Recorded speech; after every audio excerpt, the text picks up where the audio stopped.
Ni inkuru ikomeye cyane iturutse mu biro by'umukuru w'igihugu cya Leta Zunze Ubumwe za Amerika White House cyangwa se Maison Blanche.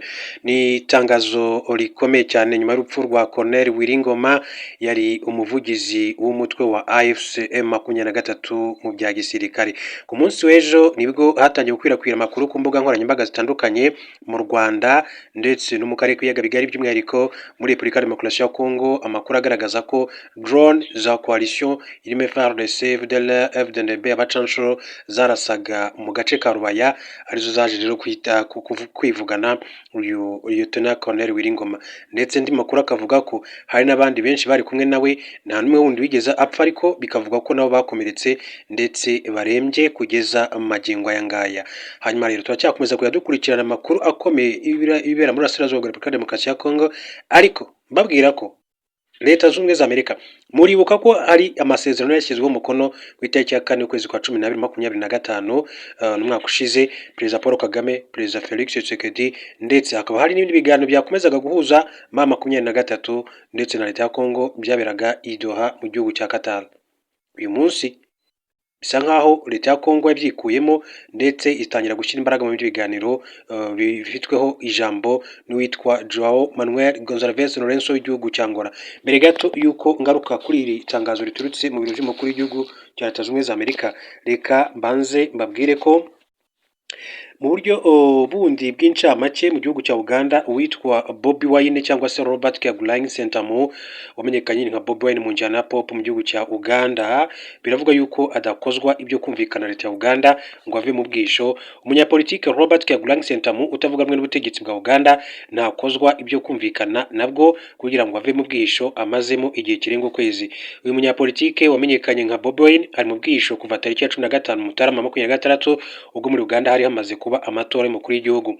Bobi Wine ntiyemera imigendekere y'aya matora n'insinzi ya Perezida Yoweri Kaguta Museveni, avuga ko inzego z'umutekano ziri kumushakisha kugira ngo zimugirire nabi, bityo ko ariyo mpamvu akiri mu bwisho. Mu kiganiro yagiranye na televiziyo ya Channel 4 yo mu Bwongereza, Bobi Wine yatangaje ko azava mu bwisho igihe azabona ari ngombwa kugira ngo leta imukorere icyo ishaka.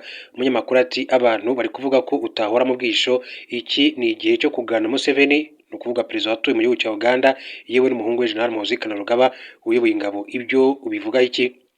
Bobi Wine yasubije ko abaganira ari abafite ubwisanzure, asobanura ko we bitashoboka kuko bisa naho akandagiwe ku ijosi. Ati ntiwaganira n'umuntu ugukandagiye ku ijosi ngo uvuge uti noneho reka tuganire. Abantu bisanzuye nibo baganira, ibyo nibyo rero byaba ari ibiganiro bisobanutse. Komisiyo y'amatora muri Uganda yagaragaje ko Perezida Kaguta Museveni yatsinze amatora ku majwi 71.65%. Bobi Wine agira 28.72%. Hanyuma Perezida Volodymyr Zelensky w'igihugu cya Ukraine yashinje abanyaburayi gushaka kumukura ku butegetsi. Perezida wa Ukraine Volodymyr Zelensky yavuze ko abo mu burengerazuba bw'isi bakomeje kumuhatira gutegura amatora nk'uburyo bwo gushaka kumukura ku butegetsi. Zelensky yashinje abanyaburayi n'abanyamerika gushaka kumukura ku butegetsi. Mu kiganiro yagiranye na BBC, yavuze ko gutegura amatora ari ingenzi, ariko ashimangira ko ari ibindi bibazo bigomba kandi kubanza gukemurwa, birimo impunzi ibihumbi z'abanya-Ukraine zigomba gucyurwa, kwisubiza ubutaka bwa Ukraine bugenzurwa n'Uburusiya. Yakomeje kandi avuga ko kugeza ubu yibaza niba abashaka ko ategura amatora babikorana urukundo cyangwa se ari umugambi wo kumwikiza. Ati nabwiye abafatanyabikorwa bacu ko hari ikintu bakwiriye kandi gufataho umwanzuro, murashaka kunkura ku butegetsi cyangwa se murashaka amatora. Manda ya Zelensky nka perezida yarangiye muri Gicurasi 24, gusa yanze gutegura amatora kuko igihugu cye kiri mu ntambara n'Uburusiya. Kuva manda za Zelensky yararangiye, Uburusiya bwagiye bubigenderaho kenshi bugaragaza ko budashobora kuganira n'umuntu uyoboye igihugu mu buryo bunyuranye n'amategeko. Ibikusanya ibitekerezo byakozwe mu Ukuboza 25 byagaragaje ko Perezida Zelensky nategura amatora azaba afite amahirwe make yo kuyatsinda, kuko bishobora kandi kumugora kubona amajwi ari hejuru ya 36%. Hanyuma nk'uko nari nabibabwiye, ku munsi w'ejo nibwo hatangiye kumenyekana amakuru y'urupfu rwa Lieutenant Colonel Wiringoma, wari usanzwe ari porte parole cyangwa se ari M23 spokesperson cyangwa se umuvugizi wa M23 mu rwego rwa gisirikare.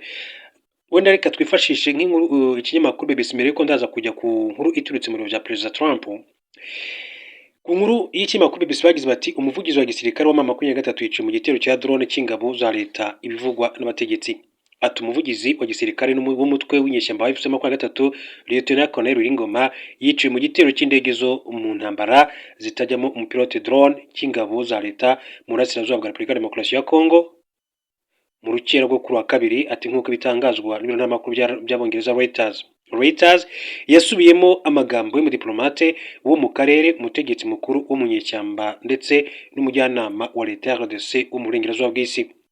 BBC News Agency Gahuzamiryango yagerageje kandi kuvugana M23 n'ingabo za DRC FARDC. Ati kugeza ubu ntibirashoboka, ntacyo DRC yahise itangaza ku mugaragaro ku gitero cyiciwemo Lieutenant Colonel Wiringoma.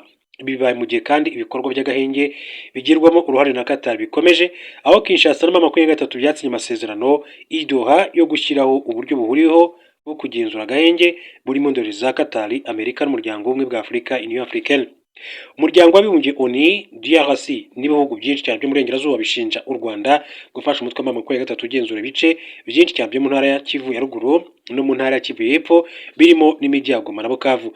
U Rwanda ruhakana gufasha M23 rukavuga gusa ko rwashyizeho ingamba z'ubwirinzi. Iki gitero cyabereyemo hafi ya Rubaya mu ntara ya Kivu ya ruguru ahagana mu masaha 9 z'ijoro nk'uko Reuters bitangaza, kibaye nyuma havugwa ibitero bya drone muri ako gace. M23 ikabishinja FARDC irabihakana. Rubaya ni agace karimo ibirombe by'amabuye y'agaciro cya Rubaya gicukurwamo rero hafi 15% bya kolta ikenerwa ku isi hose nk'uko iyi nkuru yakomeje kugenda ibigarukaho muri rusange. Hanyuma ati urupfu rwa Wiringoma rusobanuye iki muri iyi ntambara? Ndarwanira ko Kongo iba inzira kurushaho, ati kandi iba nziza kurushaho. Ati ni kimwe mu bisubizo yampaye ubwo duheruka kuvugana mu mpera z'Ugushyingo. Ati gushize nongeye kandi kumubaza impamvu we ubwe ari mu ntambara. Igisirikare cya DRC FARDC cyemeje ko cyakoze ibitero muri centre ya Rwaya mu burasirazuba bw'igihugu kwa kabiri kigahitana Wiringoma, umuvugizi w'umutwe wa M23 nk'uko umunyamakuru wa BBC Kinshasa bivuga. Dusubiye inyuma mu Gushyingo 21 nyuma y'imyaka 8 M23 itavugwa, imirwano kandi yongeye kubura mu misozi ya Canzu na Runyoni munsi y'ikirunga cya Sabyinyo. Icyo gihe ni umutwe wa M23 warwongeye kandi kwisuganya warwanaga na FARDC. Mbere y'icyo gihe kandi sinarinzi Wiringoma kandi si abantu benshi nk'ubu ati bari bazi iri zina. Guhera mu 22 nibwo Major Wiringoma umuvugizi wa M23 yatangiye kumvikana kenshi ati mu bitangazamakuru. Nk'akazi kanjye ati nk'umunyamakuru sinatinze kandi kubona telefone ye. Benshi twaherukaga iya Colonel Jean-Marie Vianney Kazarama wahoze ari umuvugizi wa M23 kugeza ineshejwe kandi igacikamo kabiri muri 2013. Amaze kumenyekana Wiringoma yagiye kandi yumvikana avuga ko yari muri M23 kuva muri 2012 nyuma yo kuva mu ishyaka rya UDPS ryatsinzwe na Etienne Tshisekedi ubu rikuriwe n'umuhungu we Perezida Felix Tshisekedi. Mu myaka mike ishize yanyohereje amafoto ya kera anyereka ko yahoze ari urubyiruko rw'imbere mu ishyaka rya UDPS. Gusa BBC ntiyabashije kandi kugenzura mu buryo bwizewe ibi yavugaga.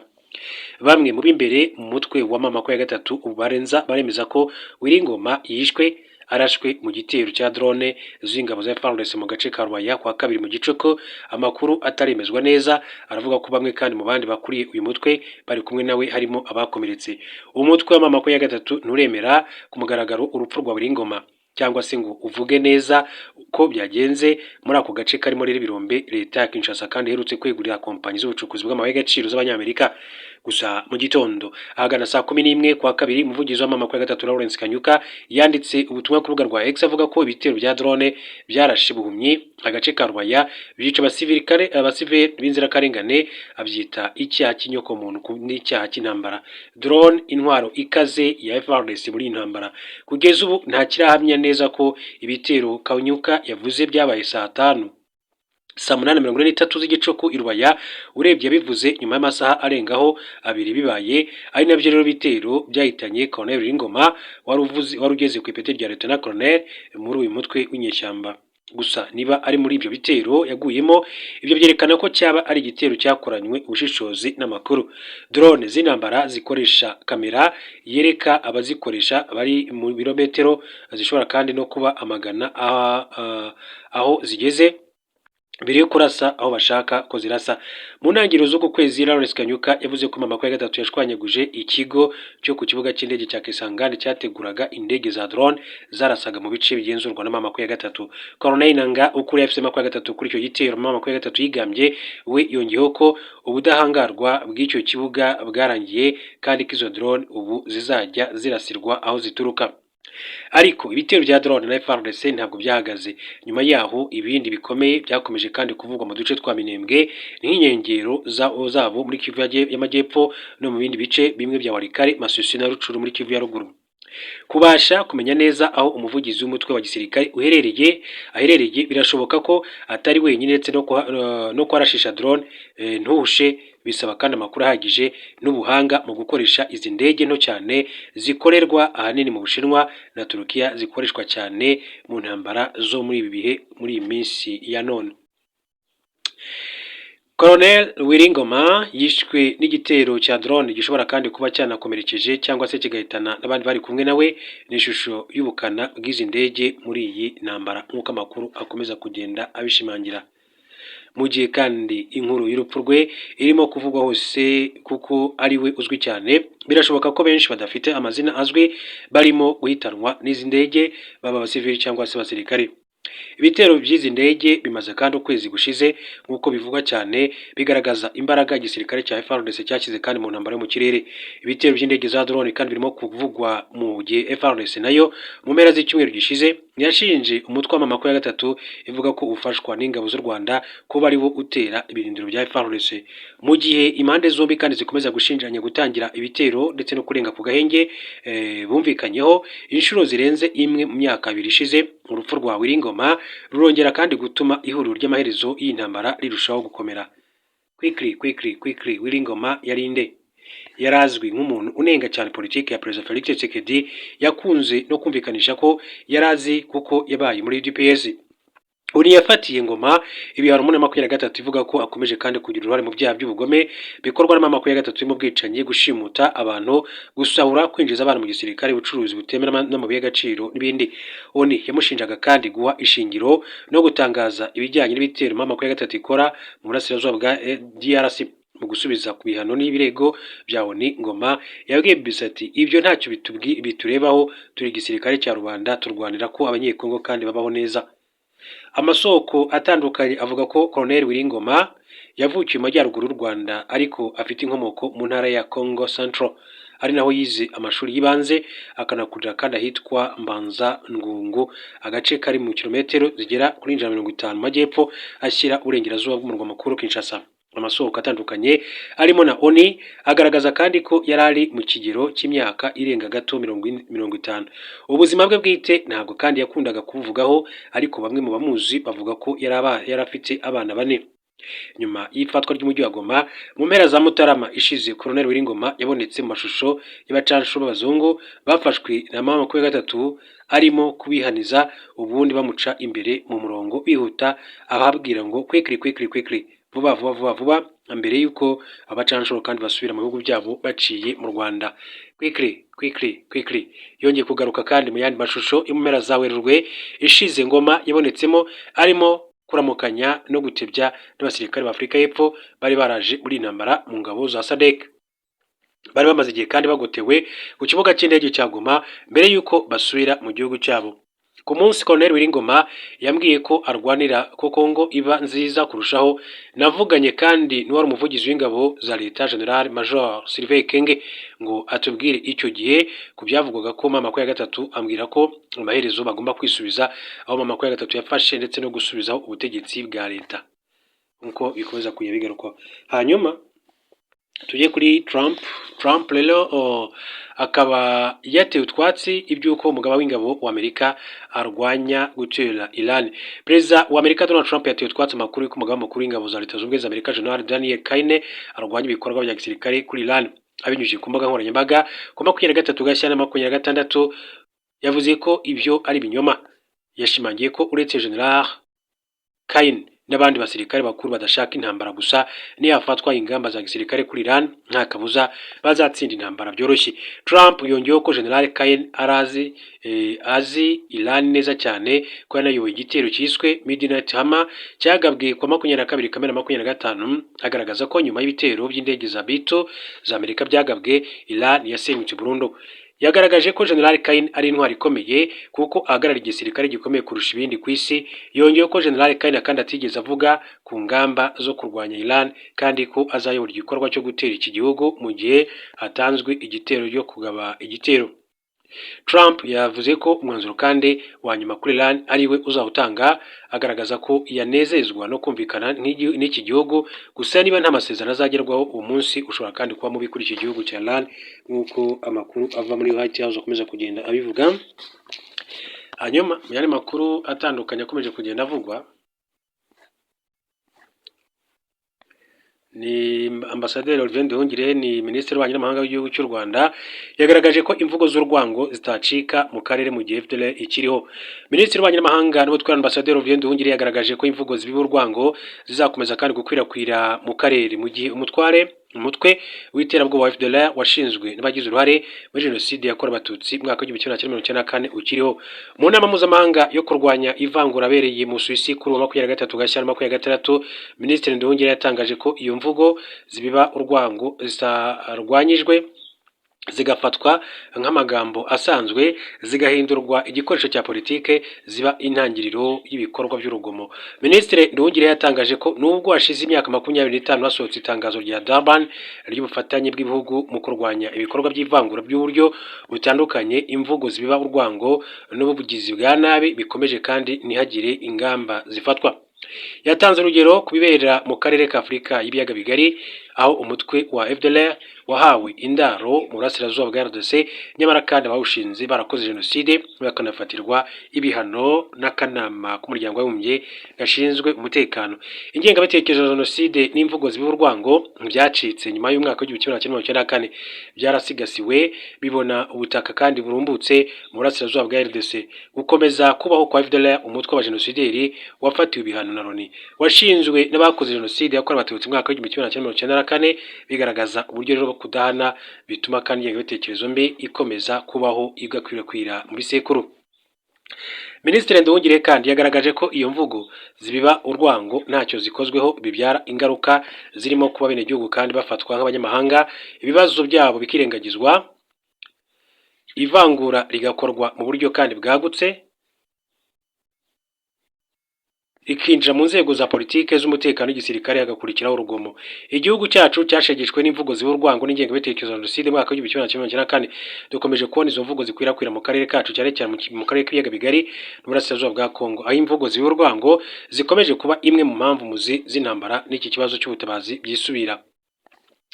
Minisitiri Nduhungirehe yatangaje ko mu ntara ya Kivu y'Amajyepfo, cyane cyane muri komine Minembwe, abanyamurenge bakomeje kugabwa ibitero, inzira zibahuza n'abatuye mu bindi bice zigafungwa, ibyerekana ko hari umugambi wo kubatsemba. Ati ibi ni ibimenyetso byerekana neza ibikorwa by'itsembabwoko bikomeje kandi bikaba ikimenyetso gifatika cy'ibyaha bikorerwa inyokomuntu. Yasabye umuryango mpuzamahanga gushyira imbaraga mu kurwanya imvugo zibiba urwango kandi bigakorwa bwangu, kuko guceceka ndetse no kwirengagiza byongerera imbaraga abifashisha amoko no kwambura abantu ubumuntu nk'intwaro barwanisha. Minisitiri Nduhungirehe yasabye ko hajyaho kandi urwego rw'akarere ruhuza ibihugu byiyemeje kurwanya bifatika imvugo zibiba urwango n'umuco wo kudahana rushobora kwinjiramo n'abafatanyabikorwa nk'uko yakomeje kugenda abigarukaho muri rusange. Hanyuma rero mu yandi makuru akomeje kugenda avugwa, reka babwire ko iyobokamana nk'inkingi ya FDLR ukwemera kwahinduwe intwaro y'iterabwoba. Iyobokamana ryabaye imwe mu nkingi z'ingenzi umutwe w'iterabwoba FDLR ukoresha mu kuyobya ndetse no kugumisha abarwanyi bayo mu mashyamba ya Repubulika ya Demokarasi ya Kongo. Iyobokamana ryunganira ibikorwa bya gisirikare n'ibya politike, si ukwemera kwigisha amahoro n'ubutabera, ahubwo kwahinduwe igikoresho cy'intambara kigamije kandi kugoreka ubwenge, gutera ubwoba ndetse no gukomeza urugomo. Urugero rugaragaza neza uko iyobokamana kandi ryakoraga Niyonzima Jean Damascene, wahoze ari pasiteri muri FDLR ariko anakora mu ishami ryayo ry'iperereza. Niyonzima yahunze umwaka wa 1994, ryakoraga nk'umujyanama w'uburugumesitiri muri komine Kinyami. muri FDLR abapasiteri ndetse n'abahanura nibo bagira uruhare rukomeye cyane mu gukora no gukwirakwiza icengezamatwara ryayo bakayambika isura y'ijuru. Igitangaje nuko mu gihe kandi Niyonzima yari mu butasi bwa FDLR umuhungu we yatashye mu Rwanda yitwara neza nyuma yinjizwa mu ngabo z'u Rwanda RDF. Ibi bigaragaza indi shusho kandi habanye n'imvugo ya FDLR ivuga ko irwanya leta y'u Rwanda kugira ngo isubize abahutu ku butegetsi. Hari abahoze muri FDLR kandi batashye bagafatanya n'abandi banyarwanda kubaka igihugu. Bamwe bakagera no ku nzego zo hejuru mu nzego z'umutekano bageze ku mapeti yo ku rwego rwa general. Uru rugero kandi ruhabanye n'ikinyuma cy'uko FDLR ari inzira rukumbi y'abahutu. Abahoze ari abarwanyi ba FDLR basobanura uko iyobokamana kandi ryifashishwa nk'igikoresho cyo kuyobya abantu. Bemeza ko iyobokamana rifata umwanya 80% iyo baganiriza abarwanyi bababwira ko ibyo barimo ari ubutumwa ndetse no gushaka kw'Imana. Babwira ko barimo kandi kurwana intambara ntagatifu ko Imana iri ku ruhande rwabo. Iyo mirwano basize mu Rwanda igerageza kandi kumvikanisha kubumvisha guta mu Rwanda abayobozi ba FDLR kandi barushaho gukaza ibikorwa by'iyobokamana babizeza mu izina ry'Imana inzu n'ubutaka ku buntu mu Rwanda rw'ejo hazaza. Ibikorwa nk'ubuhanuzi kandi bigatuma benshi baguma mu cyizere kiraza amasinde. Kuri benshi amezi agera kuri 3 Mutobo agaragara nk'igitangaza kuko asenya za nzozi zose bari bafite. Urubyiruko rwinjiye kandi mu mashyamba ruvukiyemo cyangwa se rwinjiyemo ku gato ruremererwa mu rwango rusubiza kandi amaso inyuma rukerura rugasobanura uko rwari rwaragizwe imbata y'ubuyobozi bwa FDLR. Urubyiruko ruvuga ku myaka y'ubucakara ukwemera kuguretse rwinjijwemo hagamijwe kandi kurwigisha urugomo, kwambura abaturage ubuzima no gusahura imitungo yabo, gusubira mu buzima busanzwe n'impinduka ikomeye cyane kuri bo. Urwango kandi ntirukiri imibereho, kugira ubujiji ntibikiri itegeko. Anastase Makuza wahoze ari major wa FDLR yatashye muri 2020 mbere mwaka w'1990 yari officier. Yatorejwe kandi muri Bigogwe mwaka w'1990 nyuma akorera Alire ndetse na FDLR aba mu mutima w'iyo system. Nkuko Makuza Anastase bisobanura, ibyo byitwa ubutumwa bw'Imana bitegurwa n'abayobozi ba gisirikare n'abanyapolitike bikanzurwa mu itsinda ry'abanyamasengesho. Abarwanyi batoranyijwe kandi barabyiga bakabifata mu mutwe, bakabivuga mu ruhame no mu materaniro bavuga ibyo barimo kandi babitumwe n'Imana. Iyi gahunda iba iteguye neza, ituma abarwanyi bemera ko bari mu butumwa butagatifu, bigatuma kandi bihananganira inzara, kuburira bagenzi babo mu mirwano idashira, kutiga no kubura ubuvuzi bukwiye. Mu barwanyi ba FDLR kandi gushaka no kunywa inzoga bifatwa nk'icyaha. Gukura umurwanyi ku isezerano ry'Imana, ntawemere kandi kugira umutungo bwite, amabuye y'agaciro, amatungo n'ibindi byasahuwe abaturage ba RDC ntibiba iby'abarwanyi bisanzwe, kuko rero byose bishyikirizwa abayobozi. Iyo FDLR itsinzwe urugamba ntibyitwa amakosa yayo, ahubwo abarwanyi bashinjwa kurenga ku mategeko y'Imana. Kuri bo gutsindwa ni igihano cy'icyaha, hakurikiraho kandi icyumweru cy'amasengesho no kwicuza. Hanyuma rero hagatangazwa ubundi butumwa bw'Imana bishimangira ko bababariwe, bagategura indi ntambara. Ibibera muri FDLR bigaragaza uko iyobokamana kandi rishobora kugorekwa rigahinduka inkingi y'urwango.